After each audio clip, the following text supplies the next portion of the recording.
Ya, sanibona. Cela nje sikhulume ngokuthi uqondisa kanjani usiyacela igwegwe bakwethu. Hayibo, angikaze ngiyibone into enjeya in my whole life. Hayibo, umdelela kanjani umuntu okuzalela umakoti? uThando washada eyintshitshi guys. Let's not forget ukuthi akamthathanga estradini. But manje yini le edala usiyacela ukuthi angamboni uThando, angababoni abazali bakhe? Wona kephi, wona kubani ukuze athole umyeni onje, ashadele emndenini onje emncane kanje guys? Uyoza gogenini uThando ebhizi nje nalezi inkinga lezi nalezi izimpi ahlele zilwa. Okokuqala nje ngizodinga ubaba kaThando ayeke ukuzama ukulungisa izinto as soon as possible. He tried, wahluleka. I think manje sekuyisikhathi sokuthi ayeke izinto zizenzakalele. Uma esemdinga uThando then engaqala kasize, because ukuhlangana kwabo akusizanga lutho. Indlela uThando abebuka ngayo baba wakhe, inhliziyo yami engathi nje uyamnyanya. The way ebekhuluma ngayo kwi-diary session, ethi bengafundi ukumbona, ethi nje uyasola ukuthi ubaba wakhe unesifo thizeni. Hayi bonjalo, akasemncane ke. Uyitshela ukuthi nje ngoba ehleli lapha emendweni nje angeke impilo ishintshe, ayisikho isimo somenza ukuthi abuyele abadinga abazali bakhe, ngoba uyabona manje ukuthi unemali ayiholayo and uyena futhi ondlayo kubo. So yona-ke lento emenza ukuthi ayiphakamise. Okusalayo kodwa abazali bakhe. Le ndlela akhuluma ngayo ngobaba wakhe ingenxa kama wakhe vele. Asilikhulumi nje iqiniso. Uma kaThando akamfuna la ehambe khona uThembinkosi for reasons awazi yena yedwa, kodwa ekugcineni kosuku yena owamkhetha ukuthi abe ubaba wengane yakhe. But manje ingane awuyitsheli, ngisho noma ubaba wengane yakho ungamzonda kangakanani, awuyitsheli ingane ukuthi ucabangani ngobaba wayo, because obviously nayo izobona ngalendlela wena obona ngayo. Engekho nayo ubaba wakho ukuthi ayidefende, achaze ukuthi yini le eyadala ukuthi enze lezi zinqumo ayezenza esamncane besathandana, okwenzeka ukuthi manje engasakwazi ukuba sempilweni yengane yakhe full time.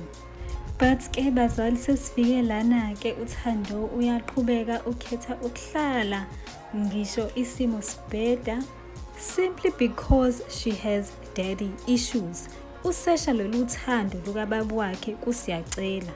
Ucabanga ukuthi akekho umuntu oyomthanda, oyomvikela njengosiyacela. Ucabanga ukuthi engabekezela yena okudlula uma wakhe. Ucabanga ukuthi ayikho impilo ngaphandle komendo. And if yonke lento engiyishoyo is not true, isiphi esinye isizathu esenza umuntu ahlale ngisho noma umuntu wakhe emzonda, ngisho ezonda abazali bakhe? Yini eyenza umuntu ahlalele ukuthi kuthiwe nje wakhokhelwa, ahlale futhi kuthiwa nje angeke nje asoze aphinde amlobola, ngisho noma engahamba akanankinga yena, impilo izoqhubeka?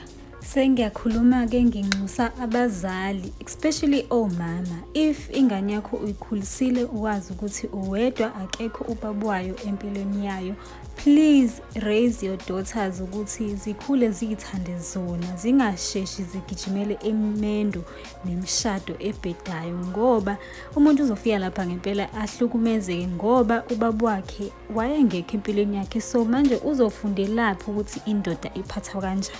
And yes guys, into mina engididayo nje ngiqede nje yonke lenkinga le ukuthi le energy uThando efanele ngabe uyinika ubaba wakhe, le energy yokuba nesineke, yokwethembeka, yokumseka, yokumvikela, yokumxolela nokubekezela, uvele nje ayinike usiyacela.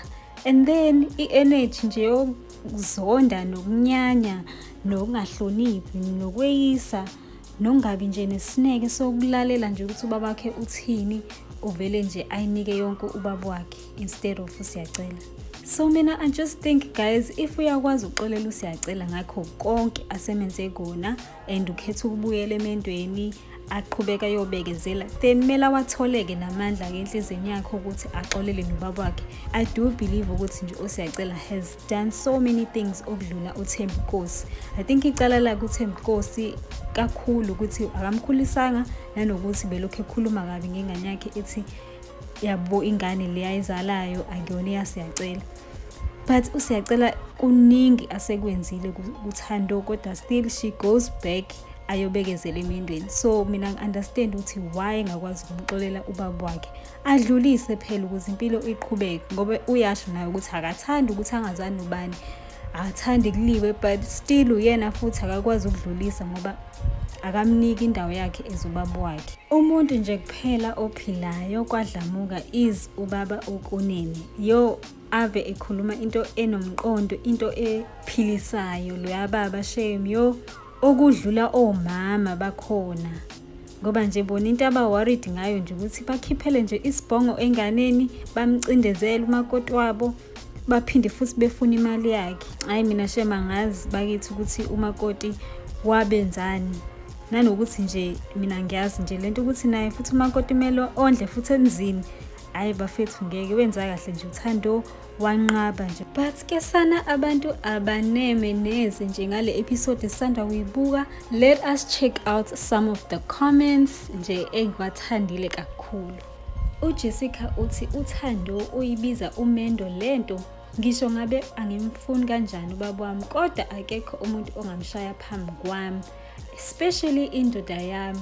Jesu ngingayikapa nje ngucelemba cause sithi ishaya umzali wami kusho ukuthi kimi izozenzela cause ayisabi muntu kithi.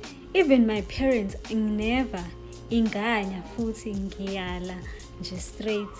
And then umuhle uthi webazali asofundisa izingane inhlonipho. Umuntu omdala akashaywa ngisho angabheda kanjani. Ngaze ngasisaba isiqalekiso maye babo. uZandile uthi I will never watch this stupid show again. Ulungile uthi kodwa leli khehla elingubaba omncane limphusheleni uThembi Nkosi. Ngiyabona belisaba lemvubu ukuthi izomshaya off camera ukuthi ubungasangi lekeleli ingane hayibo. And then uKyalibuha uthi yo this boy akana respect ha. And then uNondumiso yena uthi hayi kodwa uSiyacela uyeyisa bakwethu. Vele uyalinika nje uhlanye ikuku lidle nje as long as likukhokhela. Hayi wehlule uThando. Lapho uSiyacela akabazwile abantu abamlethela umfazi emhlabeni kodwa ke ngoba ke niyahola akunankinga qhubekani nithukwe imbexembexe eyahlulwa isikole bandla. And then uManxele uthi ngathi sengiyabona nje nginendoda eshaya abazali bami. And then uBuhle uthi isilima lo mfana akamazi umuntu.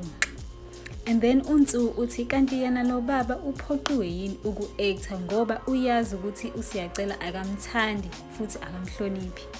uNomvula uthi uSiyacela akahloniphi umuntu. Ongakwazi ukuhlonipha ekhaya kubo engamhlonipha kanjani omunye umuntu.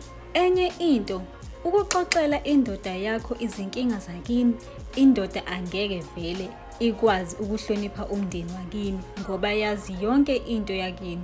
uThando uyisilima kakhulu ngoba akakwazi ukuvikela umndeni wakubo kulesi silima sakhe.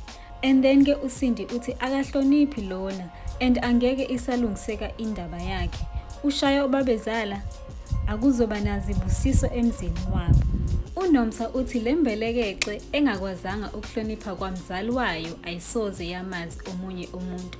Naye lo girl ubukela phansi abazali bakhe kodwa lunye usuku uzobadinga kade impela ebadedisa kuye. Lithi izwi hlonipha uyihlo nonyoko ukuze zande izinsuku. And then uNomvula uthi kanti akamshiyanga yini uThando. And then uBalungile uthi awekho yini amaphoyisa kule ndawo. Kanti uSibongo Kuhle uthi umshado walezi ngane kawunazibusiso uma umzali wakho engajabulanga ngomshado wakho. Khohla uyoba nezinkinga uze ubuyele emuva. Cha uThando waba nebhadi wathanda isilimo. And then uTankiso uthi indoda akumele ukhulume yonke into ngelife yakini. nguThando owenza uSiyacela adelele uyihlo. ukuthi akamkhulisanga ungenaphi usiyacela. And then uMatshiliso uthi khona lo wamadevu agree he's old enough to what he's supporting. Uthando uWes always defending leslima somfana. Hi guys, iyona mbono-ke mina bengifuna niyibone ukuthi abantu ngempela abajabulile neze ngisho noma kuthiwa bebezondana kanjani bengamele kufike la kuthenini bebambane ngezandla. Violence is never the answer.